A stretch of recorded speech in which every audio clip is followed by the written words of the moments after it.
Lorsque Daniel Mercer emménagea dans la forêt tranquille du nord du Michigan, il ne voulait qu'une chose, qu'on le laisse tranquille. Mais son voisin lui donna un avertissement. Il y avait des lynx dans la région, plus précisément un chat errant très maigre et à l'aspect rude qui rôdait autour des propriétés. En voyant cet animal effrayé, épuisé, Daniel fit un choix qui brisa toutes ses propres règles. Il laissa une seule offrande de thon. Rapidement, cela devint une habitude. De petites portions de nourriture et de l'eau fraîche 1 ou 2 fois par semaine. À mesure que le froid mordant de l'hiver s'installa, Daniel construisit un abri extérieur isolé pour la créature en difficulté. Puis, lentement, la distance entre eux commença à se réduire, surtout à travers la porte en verre. Ce qui avait commencé comme un acte de gentillesse prudent allait bientôt devenir l'impossible. Que se passe-t-il lorsque la sauvage indomptée décide qu'elle ne veut pas simplement un repas sur le porche, mais veut entrer à l'intérieur? Avant de commencer, appuyez sur le bouton « J'aime » et assurez-vous de vous abonner si ce n'est pas déjà fait. Et appuyez sur la cloche de notification pour ne manquer aucune nouvelle histoire. Quand Daniel Mercer acheta sa petite maison en dehors de Traverse City, dans le Michigan, il disait à tout le monde la même chose. Il voulait la paix, pas l'excitation, pas la compagnie, pas un nouveau chapitre grandiose. Il avait 58 ans, était récemment divorcé, semi-retraité d'un emploi dans l'entretien des routes municipales et pleinement engagé dans un avenir qui impliquait une tasse de café, y un poêle à boire et le moins de conversations inutiles possible. La maison se trouvait sur une étroite bande de terrain bordée de pins, de broussailles, et du genre de terrain semi-sauvage où la neige s'accumule en hiver et où les cerfs tracent de petits chemins nets dans la boue du printemps. C'était exactement le genre d'endroit qu'un homme achetait lorsqu'il était fatigué, que les gens lui demandent de participer à des activités. Sa sœur Laura lui dit qu'il serait « lonely ». Daniel lui répondit que la solitude est sous-estimée. Pendant les premières semaines, tout se passa comme prévu. Il déballa lentement, répara une gouttière qui fuyait, apprit quelle planche du plancher du couloir faisait un bruit comme un canard offensé. Il buvait son café sur le porche arrière et regardait les poules se battre pour des graines comme de petites grand-mères en colère lors d'un vide-grenier. Puis, le voisin mentionna les lynx. Cela arriva un matin de fin octobre, alors que Daniel sortait les poubelles vers la route. Earl Donnelly, du 2 maisons plus bas, arriva dans une vieille camionnette qui semblait tenue ensemble par de la rouille et de l'optimisme. « Tu gardes l'œil ouvert par ici » demanda Earl par la fenêtre passager. Daniel regarda autour de lui. « Pourquoi faire » Earl fit un signe vers les arbres. « Quelques lynx dans le coin, plus qu'un en fait. J'ai vu des traces près du ruisseau, un traîne autour des propriétés. Celui-là, il est maigre, on dirait qu'il a vécu dur. » Daniel le regarda fixement. « Lynx ?»« Oui, dans le Michigan. » Et Earl lui lança un regard long. « Dan, où exactement pensais-tu avoir emménagé ?» Daniel n'avait pas de bonne réponse à cela. En réalité, il avait emménagé dans le nord du Michigan, imaginant des cerfs, des écureuils, peut-être un renard de temps en temps. Il n'avait pas imaginé des félins sauvages de taille moyenne, aux oreilles pointues et aux opinions tranchées. Ce soir-là, il chercha en ligne, puis appela le bureau local de la faune sauvage, juste pour s'assurer qu'Earl n'inventait pas des bêtises pour le divertissement. Ils lui confirmèrent que les lynx vivaient dans l'État et étaient des rares, mais présents dans certaines parties du nord du Michigan. La femme au téléphone lui dit de ne pas approcher, de ne pas nourrir, et surtout de ne pas traiter un lynx comme un chat domestique. Daniel la remercia, raccrocha, et se sentit rassuré. Puis, 3 jours plus tard, il vit l'animal. C'était près du crépuscule, cette heure gris bleuté où les formes dans le jardin semblaient à moitié terminées. Daniel se tenait à l'évier de la cuisine, rinçant une casserole à soupe, quand un mouvement attira son regard près du bord du buisson. Au début, il pensa que c'était un gros chat tigré. Puis, il entra dans une vision plus claire, et toutes ses idées sur les chats du voisinage s'effondrèrent. L'animal était mince, aux longues jambes, nerveux d'une manière qui faisait même la moindre immobilité paraître fatigué. Son pelage était épais en hiver, mais par endroits, il était écaillé à cause de des ronces et d'un voyage rude. Son visage semblait plus acéré que ce à quoi il s'attendait. Les oreilles, terminées par des touffes foncées, la queue courte. La bête s'arrêta près d'un tronc tombé et tourna la tête vers la maison. Daniel gela, les mains sous le robinet. Le lynx se figea aussi. Pendant une seconde étrange, ils se regardèrent à travers la fenêtre de la cuisine. Puis le lynx disparut comme si quelqu'un l'avait tiré en arrière par une corde. Daniel coupa l'eau et resta là, écoutant son propre battement de cœur. « Ça semble inutile, dit-il à personne en particulier. Il le vit 2 fois de plus cette semaine-là, toujours à distance, toujours maigre, toujours craintif. Il ne s'approcha jamais du porche, il ne resta jamais plus qu'un souffle ou deux. Mais Daniel remarqua la même chose à chaque fois. Le chat observait la maison. Pas par hasard, pas seulement par curiosité, mais avec la prudence de quelque chose qui voulait quelque chose et se haïssait pour le vouloir. Mais cela le dérangea. Il essaya d'ignorer. Il dura 6 jours. La première offrande fut une demi-boîte de thon laissée près de l'ancien rondin au bord du buisson. Daniel se dit qu'il ne nourrissait pas la faune sauvage, il posait simplement du poisson dans un espace extérieur. Et si une créature sans nom choisissait d'enquêter, cela relevait de la loi de la nature et de la créature elle-même. Il regardait depuis l'intérieur, comme un homme surveillant une crise diplomatique. Rien ne se passa pendant 2 heures. Puis, alors que l'obscurité s'épaississait, le lynx apparut. Daniel retint à peine sa respiration. L'animal avançait lentement, chaque muscle tendu. Il reniflait l'air, regardait vers la maison, regardait vers la forêt, regardait de nouveau la maison, puis attrapa le thon et s'enfuit si vite que l'assiette tourna au sol. Daniel expira enfin. Le lendemain, il appela Laura. « Je crois que j'ai accidentellement commencé à nourrir un lynx, dit-il. Il y eut un silence. Puis Laura demanda « Tu t'entends quand tu parles ?» Il se pencha contre le comptoir. « Il est maigre. Pourquoi ça te regarde ? Parce qu'il est juste là. C'est comme ça que fonctionnent les bois, Daniel. Les animaux sont juste là. Il a l'air d'avoir vécu une période difficile. » Laura soupira, le soupir d'une sœur cadette qui passait des décennies à faire le ménage après les idées de son grand frère. « Dis-moi que tu ne l'as pas nommé. »« Je ne l'ai pas fait. » Une autre pause. « Tu y as pensé quand même ?» Daniel regarda par la fenêtre. La lynx n'était pas là, mais la cour vide semblait d'une manière ou d'une autre pleine d'attente. « Je l'aurais peut-être appelé camarade une fois, admit-il. » Laura fit un bruit comme une personne avalant un cri. La nourriture continua 1 ou 2 fois par semaine après cela. Jamais selon un horaire rigide et toujours avec précaution, Daniel maintenait les portions petites et laissait de l'eau fraîche à proximité. Il appela aussi un réhabilitateur de la faune dans le comté et expliqua un peu maladroitement qu'un lynx très nerveux avait commencé à apparaître près de sa propriété et semblait sous-alimenté. La réhabilitatrice, une femme pratique nommée Sharon Pike, lui dit 3 choses. D'abord, s'il voyait le chat blessé, visiblement malade ou incapable de chasser, il devait le signaler immédiatement. Ensuite, il devait éviter de créer une dépendance. Troisièmement, s'il insistait pour aider lors de tempêtes sévères, le refuge et la distance étaient au plus sûr que d'essayer d'apprivoiser un animal sauvage. Daniel nota tout cela au dos d'une enveloppe de factures d'électricité, comme s'il s'agissait d'instructions pour désamorcer une bombe. En novembre, le froid s'était accentué. Le vent glissait à travers les arbres avec cette morsure dure du Michigan qui faisait comprendre pourquoi la soupe avait été inventée. Daniel vit des traces autour de la cour, d'abord légères, puis plus nettes après une chute de neige. Traces de lynx, de cerf, de lapin. Une fois, ce qui ressemblait à... La forêt derrière la maison était plus fréquentée que son ancien quartier. Il vit le lynx mince près du porche une nuit pendant une tempête de sommeil, debout, courbé et misérable sous l'auvent. Quelque chose en Daniel se brisa à ce moment-là. Mais pas de façon spectaculaire, juste de la manière ordinaire d'un humain qui se produit quand une créature têtue reconnaît une autre. Le lendemain matin, il alla au magasin de bricolage. Il acheta des panneaux d'isolation, du contreplaqué de récupération, de la paille, du calfeutrant et un grand conteneur de rangement qu'il modifia en abri.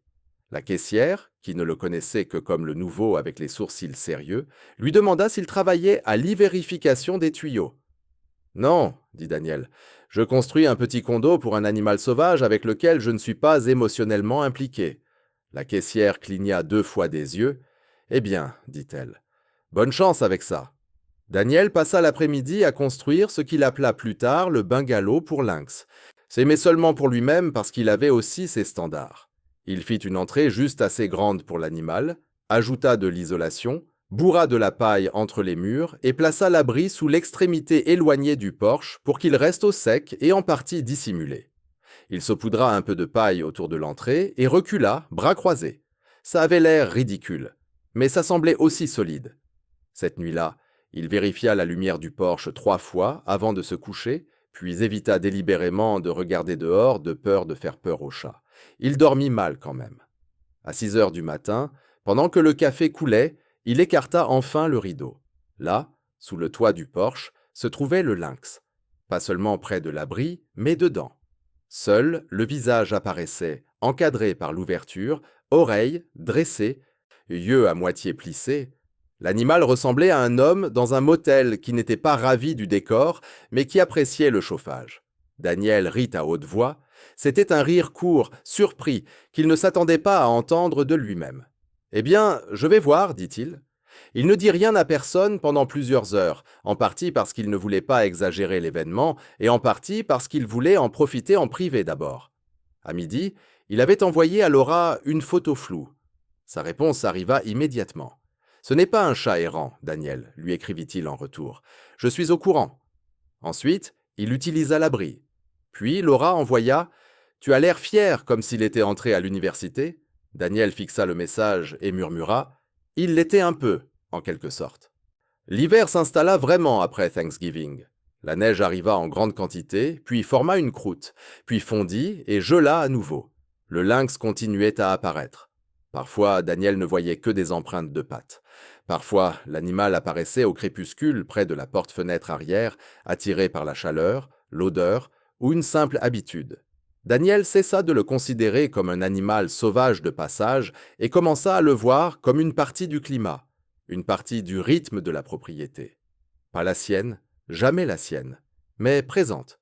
Au début, le lynx ne s'approchait jamais quand Daniel était dehors. Si Daniel ouvrait la porte, le chat disparaissait. Si Daniel traversait la cour, il se fondait dans les broussailles si vite qu'il se demandait s'il l'avait vraiment vu. Mais à travers la vitre, il y avait une progression étrange.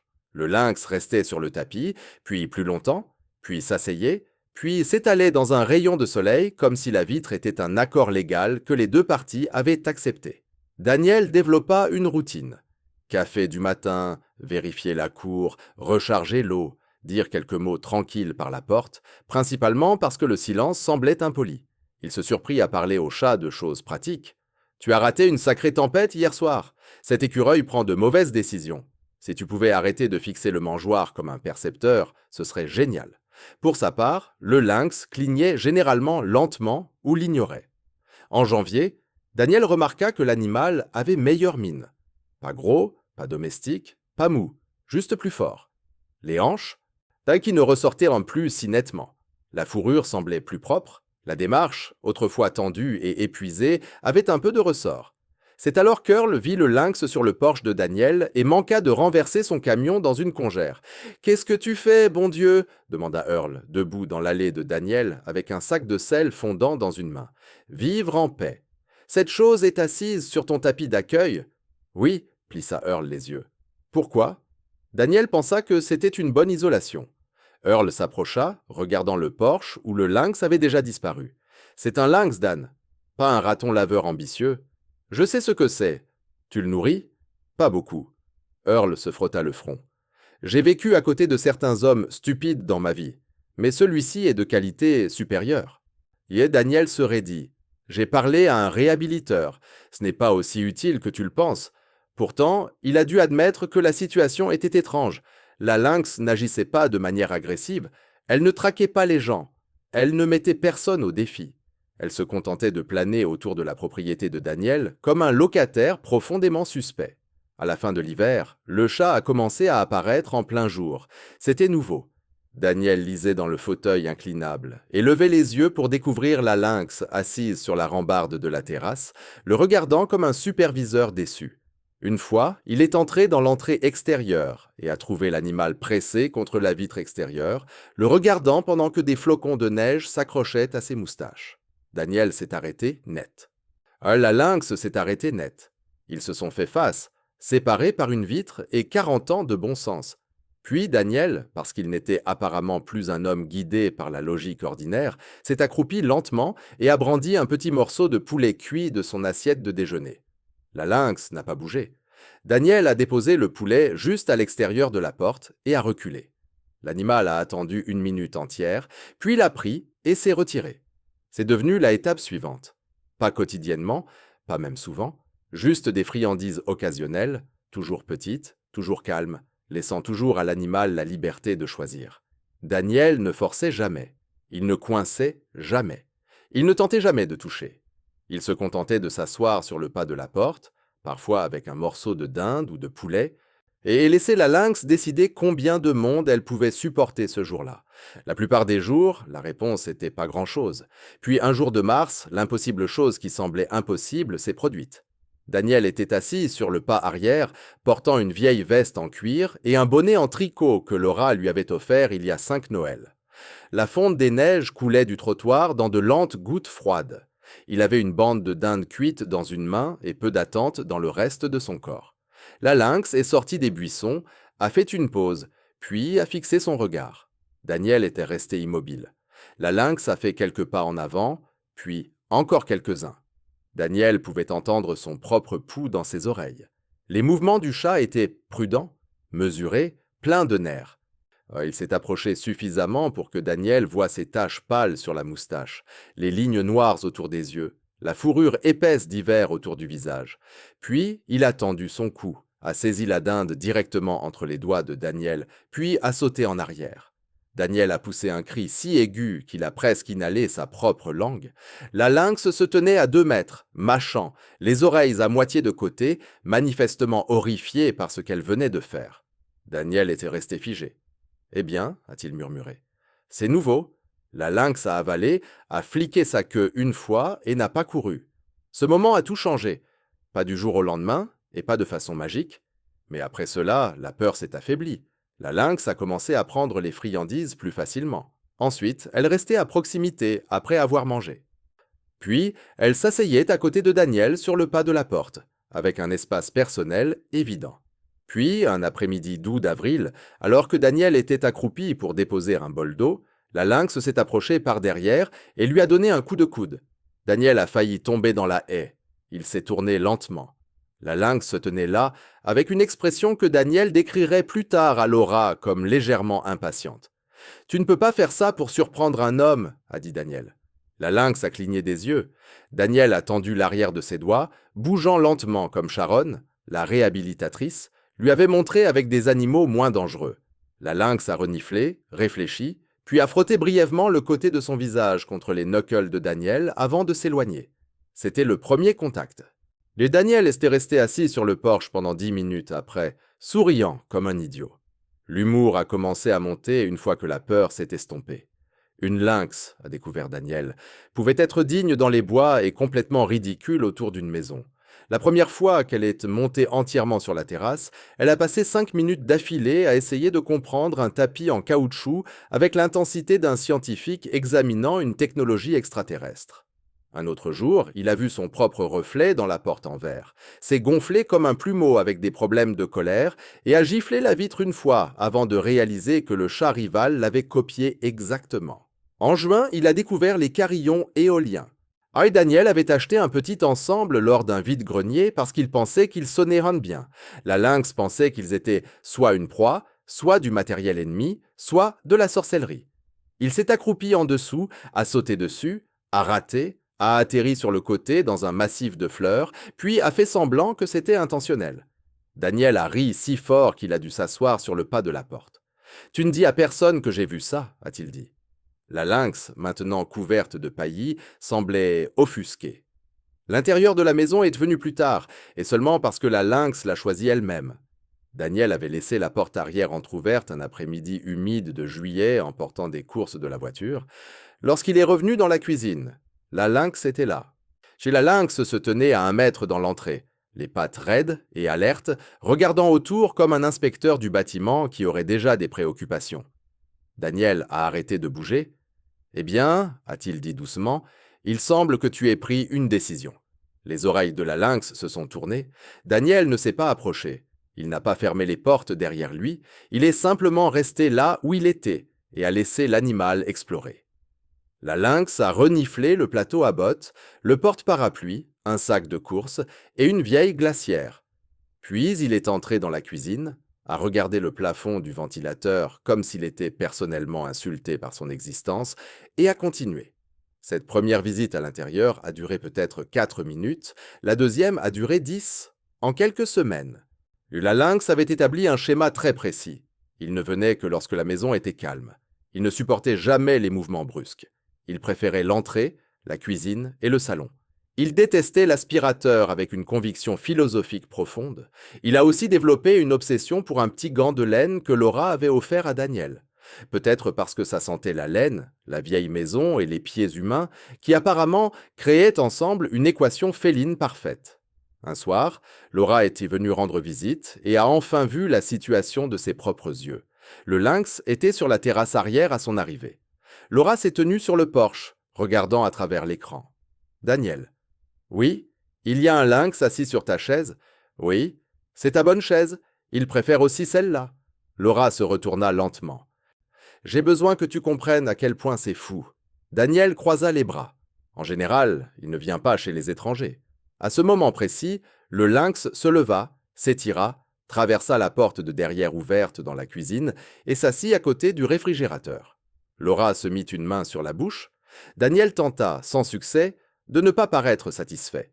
Quelques minutes plus tard, après que le lynx eut regagné l'extérieur, Laura se laissa tomber dans une chaise et dit « Je suis venue ici en pensant te faire la morale. Je ne sais pas quelle parole s'applique maintenant. » Daniel lui versa du thé glacé, peut-être pas de discours. Elle secoua lentement la tête. « Tu te rends compte combien de gens raconteraient cette histoire de travers et personne ne croirait ? Probablement tous. » Elle regarda vers la terrasse. « Ah, comment l'appelles-tu » Daniel hésita. Laura plissa les yeux. « Tu l'as nommé. Son nom c'est Walter. Walter. Il ressemble à un Walter. » Laura réfléchit, puis hocha à contre-cœur la tête. « Tu sais quoi ? Il le fait vraiment. Walter est resté sauvage dans tous les sens importants. Il chassait. Il disparaissait par moments. Il parcourait les bois, ignorait les ordres parce que personne ne lui en avait jamais donné et conservait la confiance ferme d'un animal qui n'appartenait à personne. Daniel n'oublia jamais cela.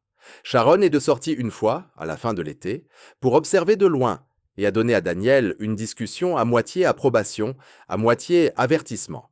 Walter semblait en bonne santé. Il fonctionnait clairement bien dehors. Le lien était inhabituel. Mais Daniel devait continuer à respecter l'autonomie du chat et ne jamais le traiter comme un animal de compagnie. Daniel était tout à fait d'accord. Walter n'était pas un animal de compagnie. Il ressemblait plus à un ami très sélectif qui utilisait parfois la pièce de la boue.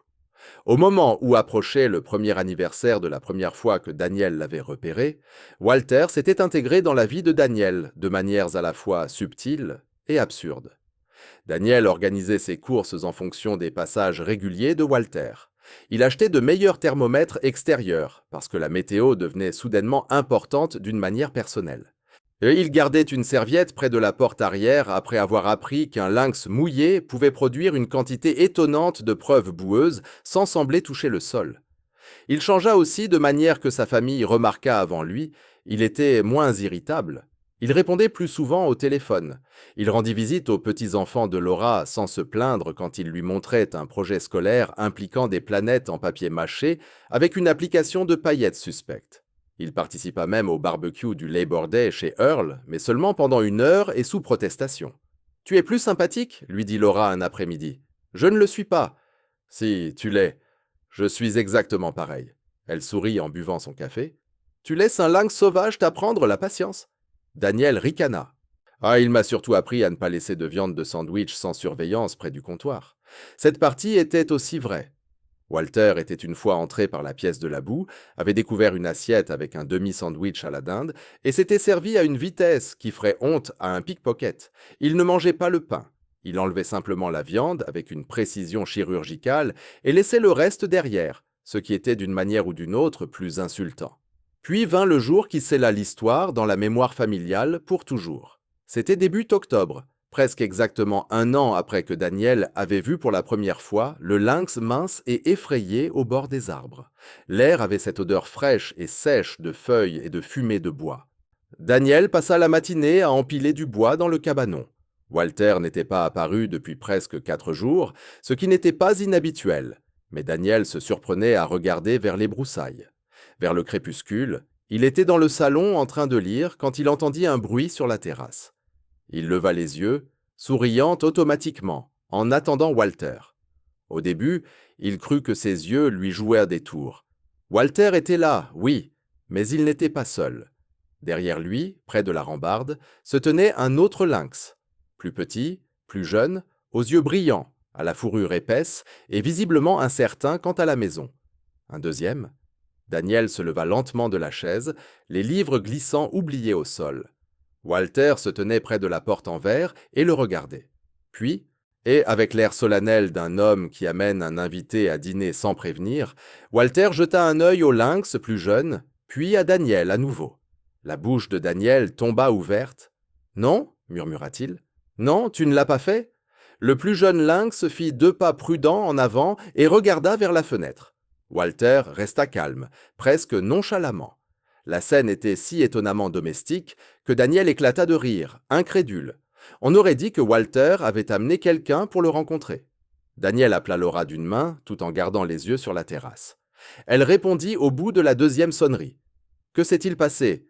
Tu dois écouter attentivement parce que ça va sembler faux. » Cette présentation ne fait pas baisser ma tension.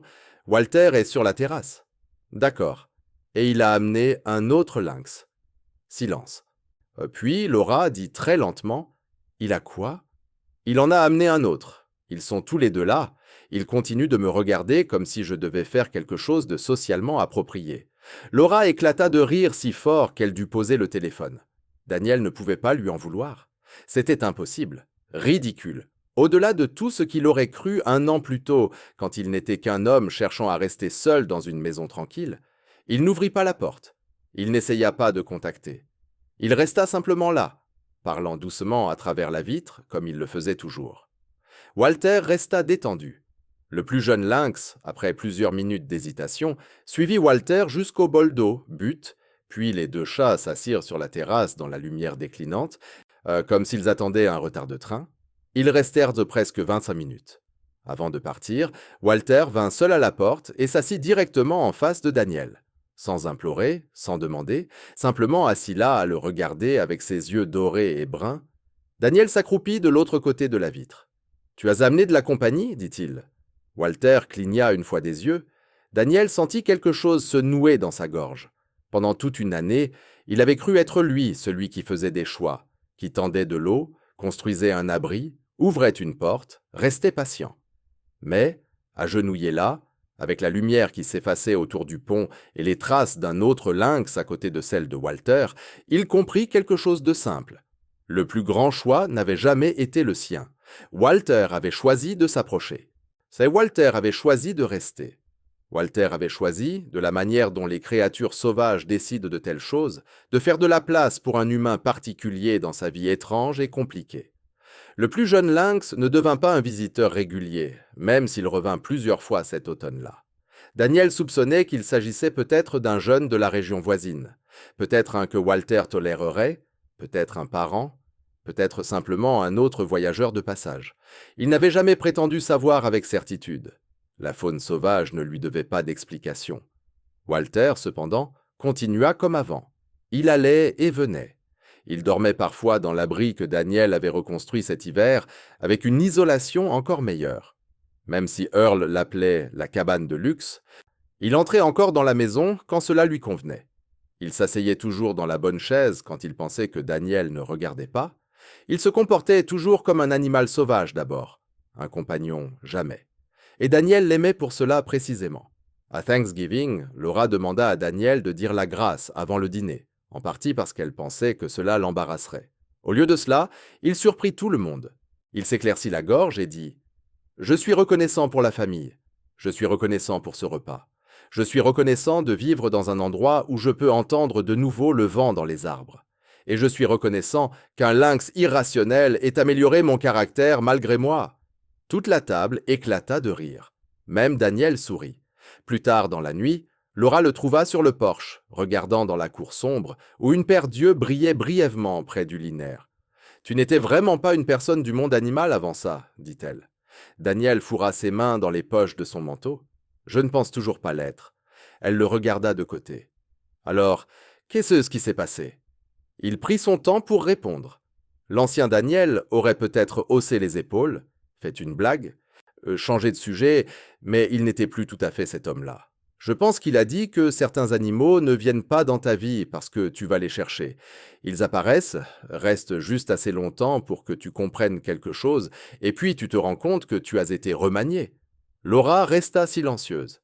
Daniel garda les yeux fixés sur le linéaire. J'ai passé beaucoup d'années brassé à manquer de patience, dit-il. Avec les gens, avec moi-même, avec tout ce qui ne se passait pas comme je pensais que ça devrait. Puis ce chat sauvage est arrivé, terrifié à mort de tout, et chaque once de confiance a dû être gagnée. Pas poussée, pas précipitée. Gagnée.